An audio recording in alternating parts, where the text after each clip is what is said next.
হ্যাঁ, তাহলে আমরা কোথায় ছিলাম? আমরা ছিলাম যে মহিম এবং রহিম দুটি ছেলে, তাদের মন এবং প্রাণ এক। একজন হলো হিন্দুর ছেলে এবং একজন মুসলমান। ঠিক আছে?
হ্যাঁ, তাহলে এবার দেখো, একজন হিন্দুর ছেলে এবং একজন মুসলমান ছেলে। এবার কবি সুনির্মল বসু কি বলছেন? কবি বলছেন তাহলে কি হয়? কবি বলছেন যে একজন হিন্দু আর একজন মুসলমান, তাহলে কি হয়? কি হবে? কি হলো তাহলে? বন্ধু যে তারা, এই যে আমি তোমাদেরকে বলেছিলাম, তারা কি? তারা মুহিম এবং রহিম, তারা হলো বেস্ট ফ্রেন্ড। তাহলে তারা কি? তারা হলো বন্ধু। একজন হিন্দু আর একজন মুসলমান হয়েছে তো কি হয়েছে? কবি বলছেন তারা তো বন্ধু। ঠিক আছে না? বলছেন তফাৎ কে করে ভাই? তফাৎ কোথায়? তফাৎ, ডিফারেন্স, কিসের ডিফারেন্স? কোনো ডিফারেন্স নেই তো, কোনো তফাৎ নেই। দুটি ছোট প্রাণ, তাজা দুটি ফুল। কবি সুনির্মল বসু বলছেন মহিম এবং রহিম হলো দুটি তাজা প্রাণ। তাহলে প্রশ্ন আসবে পরীক্ষায় যে কবি সুনির্মল বসু মহিম এবং রহিমকে কি বলেছেন?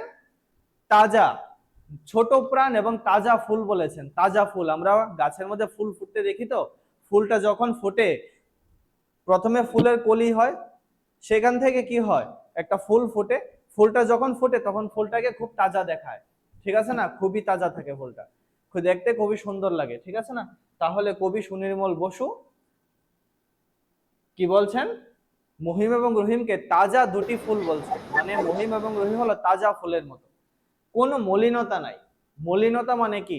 ভেদাভেদ। মলিনতা মানে ভেদাভেদ, মানে আমি যে তোমাদেরকে একটু আগে বললাম না যে আরে মহিম বা রহিম তারা একজন হিন্দু এবং একজন মুসলমান, কিন্তু তারা একজনের সাথে একজন কোনোদিন কোনো ভেদাভেদ করেনি যে না আমি তোর সাথে যাব না, আমি তোর সাথে খেলবো না, আমি তোর সাথে খাবো না, আমি তোর সাথে চলবো না, এইরকম কোনোদিন করেনি।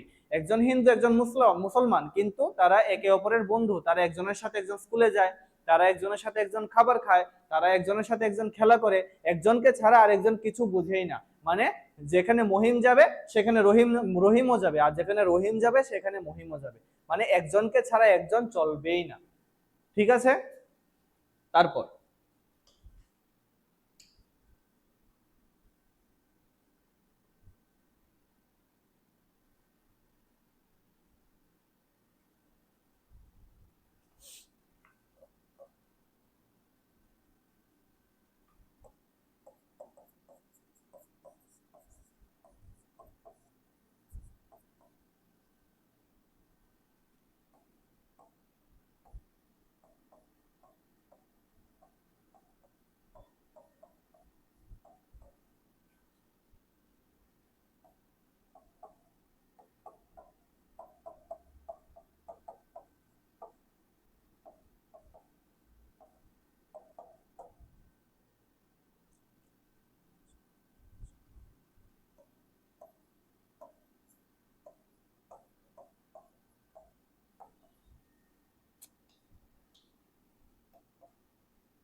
এবার দেখো, আমরা এবার কবি সুনির্মল বসু কি বলছেন? কবি বলছেন, আমরা আমরা যখন স্কুলে যাই, আমরা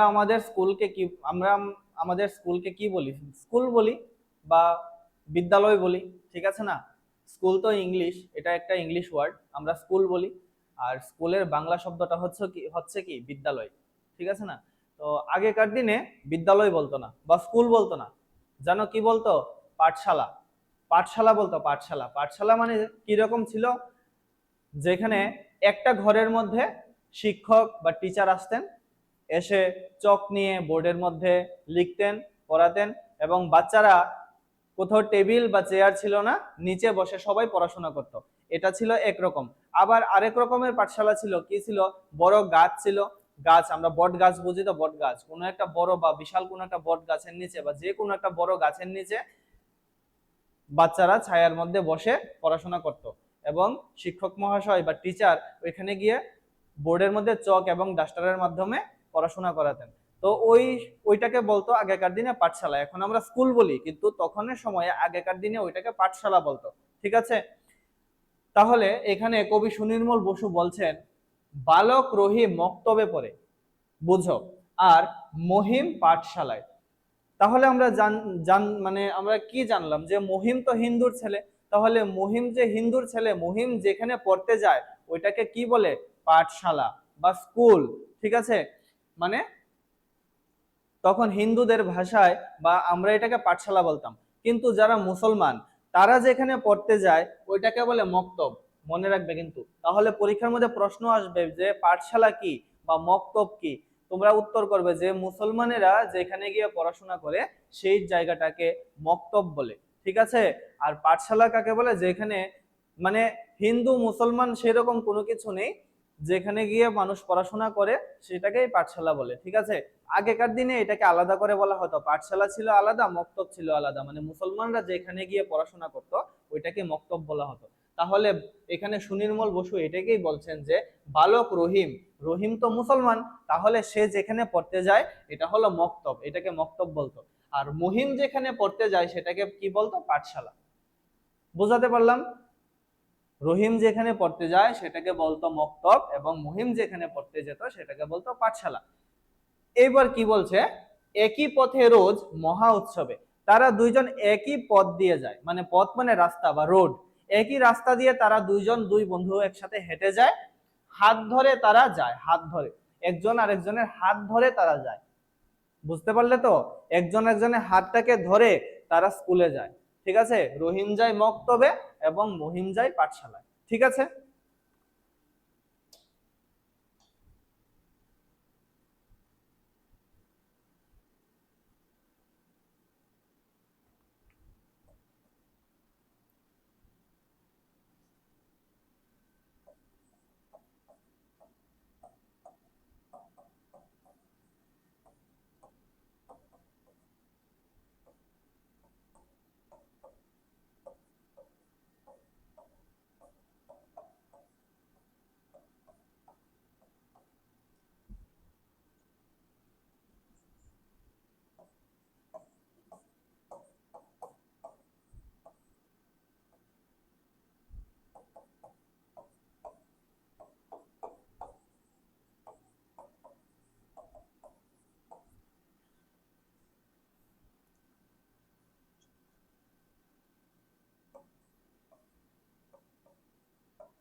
এবার দেখো, তারপর কবি সুনির্মল বসু কি বলছেন? মক্কা, একটা শব্দ পেলাম আমরা, মক্কা। তাহলে মক্কাটা কি? মক্কা হলো মুসলমানেরা যেখানে গিয়ে তাদের গড বা ঈশ্বর বা ভগবানের নাম করে। বুঝাতে পারলাম? বুঝতে পারলে? এটাকে বলে মক্কা। আর কি? কাশী। কাশী কি? আমাদের যেখানে পুরী বা কাশী, ঠিক আছে, গয়া কাশী আমরা যেটাকে বলি, ওইখানে গঙ্গা নদীর পার, ওইখানে বসে বড় বড় সাধু সন্তরা বসে সেখানে ভগবানের নাম করে, ঠিক আছে, এটাকে বলে কাশী। তাহলে কবি সুনির্মল বসু কি বলছেন? কবি বলছেন মুসলমানদের যেখানে ধর্মস্থান সেটাকে বলে মক্কা, এবং হিন্দুদের যে ধর্মস্থান সেটাকে বলে কাশী।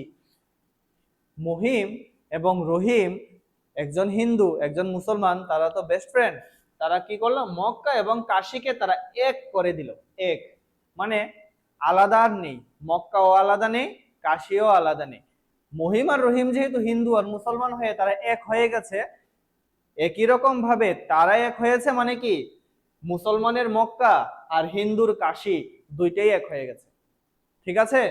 তারপর জমজম জল গঙ্গায় এলো, বলছে যে কোনো সন্দেহ নাই, মানে কি মক্কা এবং কাশী এক হওয়াতে কি হলো?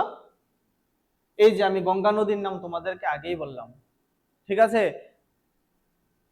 আমরা কি গঙ্গা নদীকে আমরা কি মনে করি? আমাদের হিন্দু ধর্মে গঙ্গা নদীকে একটি পবিত্র নদী বলা হয়। মানে আমাদেরকে বলে না যে গঙ্গা নদীর জলে স্নান করলে নাকি সব পাপ শেষ হয়ে যায়, বলে না, অনেকে দেখবে বাইরে গিয়ে গঙ্গা নদীতে স্নান করে আসে, ঠিক আছে। তাহলে কবি সুনির্মল বসু বলছেন মক্কা ও কাশী এক করে দিল দুটি ছোট শিশু, মানে দুটি ছোট শিশু এখানে কে? মহিম এবং রহিম, এবং জমজম জল গঙ্গায় এলো, কোনো সন্দেহ নাই, ঠিক আছে। তারপর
হ্যাঁ, এবার দেখো কবি সুনির্মল বসু কি বলছেন। কবি এখানে বলছেন প্রথমে একটা শব্দ দিল মন্দির। আমরা হিন্দুরা, আমরা যারা ভগবানকে যেখানে পূজা করি বা যেখানে মূর্তি আমরা রাখি সেটাকে আমরা কি বলি? মন্দির বলি, ঠিক আছে না, আমরা মন্দিরে যাই, ঠিক আছে না। আর একটা শব্দ দিল কি? মসজিদ। মসজিদ মানে কি? যেখানে মুসলমানেরা যেখানে গিয়ে তাদের গড বা ভগবান বা আল্লাহ বা ঈশ্বরের নাম করেন, সেই যে জায়গাটাতে তারা যায় ওইটাকে বলে মসজিদ, ঠিক আছে। তাহলে সুনির্মল বসু কি বলছেন? সুনির্মল বসু বলছেন মন্দিরে আর মসজিদে হলো প্রাণে প্রাণে পরিচয়। মানে মহিম আর রহিম যে তারা দুইজন হিন্দু এবং মুসলমান, তারা দুইজন বেস্ট ফ্রেন্ড, তাহলে তারা দুইজন সবসময় একই সাথে চলে। একজনকে ছাড়া একজন খায় না, একজনকে ছাড়া একজন স্কুলে যায় না, একজনকে ছাড়া একজন পড়াশোনা করে না, একজনকে ছাড়া একজন খেলাধুলাও করে না, তারা একজন আর একজনের সাথেই সবকিছু করে। তার মানে কি হলো? মহিমের মন্দির আর রহিমের মসজিদ দুটোটা কি হলো? এক হয়ে গেল। বুঝতে পারলে তো? দুটোটাই এক হয়ে গেল। তাহলে কবি বলছেন মন্দিরে আর মসজিদে হলো প্রাণে প্রাণে পরিচয়, মানে মন্দির আর মসজিদের মধ্যে প্রাণে বা অন্তরে অন্তরে মিলন হয়ে গেছে। আর কি? চেরাগের বাতি। চেরাগের বাতি কি? আমরা যখন ভগবানের সামনে, আচ্ছা বলছি, একটা উদাহরণ দিচ্ছি। কিছুদিন আগে দীপাবলি গেল, দীপাবলি আমরা সবাই দিওয়ালি বলে আমরা সেলিব্রেশন করলাম, বাজি পটকা মানে ফাটালাম, সবকিছুই ঠিক আছে, কিন্তু আমরা যে দীপাবলি যে আমরা পালন করি বা দিওয়ালি আমরা পালন করি, ওই পালন করাটার মধ্যে মেইন জিনিসটা কি থাকে, আসল জিনিসটা কি থাকে? প্রদীপ। আমরা সবাই বাড়িতে প্রত্যেকের বাড়িতে বাড়িতে কি কি মানে কি জ্বালানো হয়? প্রদীপ জ্বালানো হয়। তাহলে মুসলমানদের মধ্যেও এরকম একটা প্রদীপের ব্যাপার আছে। প্রদীপ মানে কি? যেখানে আমরা তেল দিয়ে একটা মাটির একটা পাত্রের মধ্যে তেল দিয়ে ওইখানে আমরা একটা তুলু দিয়ে একটা সলতে বানিয়ে ওইটার মধ্যে আমরা আগুন জ্বালিয়ে দিই, এটাকে আমরা প্রদীপ বলে। তাহলে কবি বলছেন চেরাগের বাতি আর পঞ্চপ্রদীপ। পঞ্চপ্রদীপ মানে তোমরা কোনোদিন মন্দিরে অবশ্যই গিয়েছো, কোনো না কোনো মন্দিরে তো গিয়েছো। মন্দিরে গেলে দেখবে যিনি মন্দিরে ভগবানকে পূজা করছেন, যে কোনো মন্দিরে, ধরো কৃষ্ণ মন্দির বা শিব মন্দির বা কালী মন্দির বা যে কোনো মন্দির হোক, তুমি যাবে সন্ধ্যার সময় বা সকালবেলায় যখনই যাবে, তখন দেখবে কি যিনি মন্দিরে পূজা করছেন উনি দেবতাকে একটা প্রদীপ দেখাচ্ছেন। একটা প্রদীপ, এই প্রদীপের 5টা মুখ থাকে, 5টা আগুন জ্বলে, মানে 5টা সলতে হয় এটার মধ্যে। এই যে 5টা মুখ থাকে এই প্রদীপের মধ্যে, ওই প্রদীপটাকে কি বলে? প্রদীপটাকে বলে পঞ্চপ্রদীপ। পঞ্চ মানে 5, পঞ্চ মানে এই যে পঞ্চ, পঞ্চ মানে কি? পঞ্চ মানে হলো 5, মানে 5টা প্রদীপ। বুঝতে পারলে তো? 5টা প্রদীপ, 5, এটাকে বলে পঞ্চপ্রদীপ। আর মুসলমানেরা যে প্রদীপটা জ্বালায় ওইটাকে বলে কি? চেরাগের বাতি। ওইটাকে বলে চেরাগের বাতি। তাহলে কবি সুনির্মল বসু বলছেন কি? কি বলছেন? যে চেরাগের বাতি আর পঞ্চপ্রদীপ গলাগলি করে রয়। মানে কবি বলছেন যে হিন্দুদের পঞ্চপ্রদীপ আর মুসলমানদের চেরাগের বাতি, তারা একজনের সাথে একজন গলাগলি করছে। ঠিক আছে? কেন গলাগলি করছে? কারণ মহিম আর রহিম, তারা হিন্দু মুসলমান, তারা দুইজন বন্ধু, তারা তো একজনের সাথে একজন গলাগলি করবে না। একজনের সাথে একজন হাত ধরবে, তারা একজনের সাথে একজন কাঁধে ধরবে, তারা খেলবে, একসাথে চলবে, একসাথে খাবে। তাহলে কি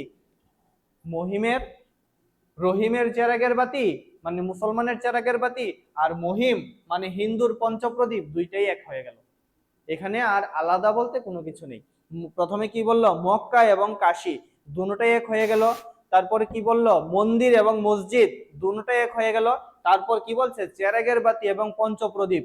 চেরাগের বাতি হলো মুসলমানদের আর পঞ্চপ্রদীপ হলো হিন্দুদের, দুটোটাই এক হয়ে গেল। এখানে আলাদা আর কিছু নেই। বুঝতে পারলে? তারপর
এই জায়গাটার মধ্যে কবিতাটার আসল জায়গাটা, মানে এইখানে হলো কবিতাটার মেইন জিনিস। মেইন জিনিসটা কি? দেখো, কবি সুনির্মল বসু বলছেন রহিম এবং মহিমে কোলাকুলি হলো, খোলাখুলি হলো প্রাণ। ঠিক আছে? মানে মহিম এবং রহিম তারা দুইজন একজনকে একজন কি করছে? মানে ধরে গলাগলি করছে, একজনের সাথে একজন গলাগলি করছে। ঠিক আছে? তার মানে কি দুইজনের মনের কথা একজনের সাথে একজন সবকিছু বলে। তারা একজনকে ছাড়া, আমি তো আগেই বললাম, তারা একজনকে ছাড়া একজন কিছুই করে না। সব কাজ মহিম এবং রহিম একই সাথে করে। তার মানে কি সুনির্মল বসু কি বলল? এক হয়ে গেল উল্লাসে আজি। উল্লাস মানে কি? এই যে উল্লাস, উল্লাস কথার অর্থ হচ্ছে আনন্দ। ঠিক আছে? উল্লাস মানে হলো আনন্দ। আনন্দে এক হয়ে গেছে কে এক হয়ে গেছে? এই যে বলছে আল্লাহ, আল্লাহ আর ভগবান। মহিম রহিম একজন হিন্দু, একজন মুসলমান।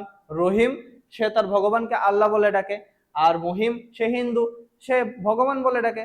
ঠিক আছে, তাহলে যেহেতু তারা দুইজন এক হয়ে গেছে, তার মানে কি আল্লাহ এবং ভগবান তারাও এক হয়ে গেছে। এখানে আর কোনো ভেদাভেদ নেই, কোনো কিছু নেই। তাহলে আজকের ক্লাসটা আমি এখানেই শেষ করছি।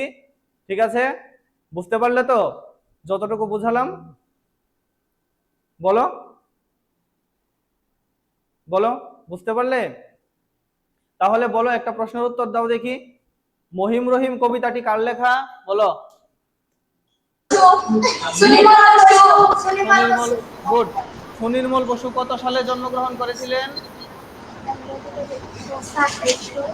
বলো। 1902 সালে। গুড। ও গুড ভাষা।